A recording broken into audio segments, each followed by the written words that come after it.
ଚତୁର୍ଥ ଶ୍ରେଣୀ ସାହିତ୍ୟ କଳିକା ପୁସ୍ତକର ବିଷୟବସ୍ତୁ କରିଦିଅ ମୋତେ ସାଇଁ। କବି ବଟକୃଷ୍ଣ ସ୍ୱାଇଁ। ଏଡ଼େ ଝଙ୍କାଳିଆ ବର ଗଛଟିଏ ନ କରିଲେ ପଛେ ନାହିଁ, ଛୋଟ ହେଲେ ହେଉ ତୁଳସୀ ଗଛଟେ କରିଦିଅ ମୋତେ ସାଇଁ, କରିଦିଅ ମୋତେ ସାଇଁ। ମାଟି ଚଉରାରେ ଶୋଭା ପାଉଥାଏ ଦାଣ୍ଡ ଅଗଣାରେ ଥାଇ, ଦିଅଙ୍କର ପାଶେ ଲାଗି ହୁଏ ନୀତି ସୋହାଗ ଆଦର ପାଇ, ସୋହାଗ ଆଦର ପାଇ। ଏତେ ବଡ଼ ଜୀବ ହାତୀଟିଏ ମୋତେ ନ କରିଲେ ପଛେ ନାହିଁ, ଛୋଟ ହେଲେ ହେଉ ମହୁମାଛିଟିଏ କରିଦିଅ ମୋତେ ସାଇଁ, କରିଦିଅ ମୋତେ ସାଇଁ। ଫୁଲ ପାଶେ ଯାଇ ଗୁଣୁ ଗୁଣୁ ଗାଇ ଆହାରି ଆଣ ମୋ ମଧୁ, ପରହିତ ଲାଗି ଭିତରି ତାହାକୁ ଜଗତକୁ କରେ ବନ୍ଧୁ, ଜଗତକୁ କରେ ବନ୍ଧୁ। ଏଡ଼େ ମନୋହର ପଳାଶ ଫୁଲଟେ ନ କରିଲେ ପଛେ ନାହିଁ, ଛୋଟ ହେଲେ ହେଉ ଗଙ୍ଗଶିଉଳିଟେ କରିଦିଅ ମୋତେ ସାଇଁ, କରିଦିଅ ମୋତେ ସାଇଁ। ସଞ୍ଜରେ ଫୁଟି ମୁଁ ସକାଳକୁ ଝରେ ମୁକେ ଉକୁଟାଇ ହାସ, ହରେ ଜନ ମନ ମଧୁର ମହକେ ଚହଟାଇ ଚଉପାଶ, ଚହଟାଇ ଚଉପାଶ। ଏତେ ସୁବିଶାଳ ସାଗର ପଛକେ ନ କରିଲେ ମୋତେ ନାହିଁ, ଛୋଟ ହେଲେ ହେଉ ଟିକି ଝରଣାଟେ କରିଦିଅ ମୋତେ ସାଇଁ, କରିଦିଅ ମୋତେ ସାଇଁ।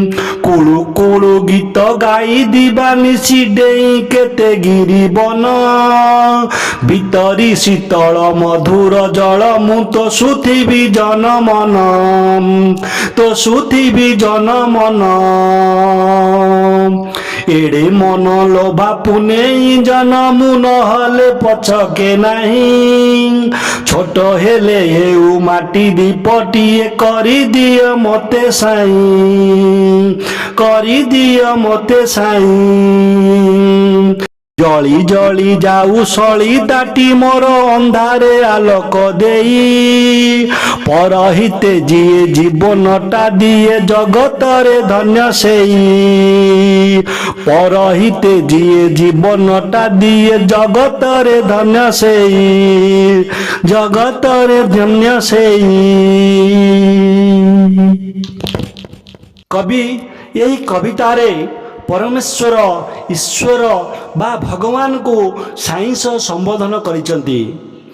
ଏହି କବିତା ମାଧ୍ୟମରେ କବିଙ୍କର କହିବାର ତାତ୍ପର୍ଯ୍ୟ, ଯଦି ଏ ଜୀବନ ପରୋପକାର ଜଗତରେ ହିତରେ ନ ଆସିଲା ତେବେ ଏହାର ମୂଲ୍ୟ କିଛି ନାହିଁ। ତେଣୁ କବି କହୁଛନ୍ତି, ହେ ପରମେଶ୍ୱର, ହେ ଈଶ୍ୱର, ହେ ପ୍ରଭୁ, ମୋତେ ପଛେ ଏତେ ବଡ଼ ଝଙ୍କାଳିଆ ବରଗଛଟେ ନ କଲେ ନାହିଁ, ମୋତେ ଛୋଟିଆ ତୁଳସୀ ଗଛଟେ କରିଦିଅନ୍ତୁ। ମୁଁ ମାଟି ଚଉରାରେ ଦାଣ୍ଡ ଅଗଣାରେ ରହି ଦିଅଙ୍କ ସେବାରେ ଲାଗି ନିଜକୁ ଧନ୍ୟ ମନେ କରିବି। ପୁଣି କ'ଣ କହୁଛନ୍ତି ନା, ହେ ଜଗତ ଈଶ୍ୱର, ମୋତେ ବିଶାଳକାୟ ହାତୀଟି ପଛେ ନ କଲେ ନାହିଁ, ମୋତେ ଛୋଟିଆ ମଧୁମକ୍ଷୀଟେ କରିଦିଅନ୍ତୁ।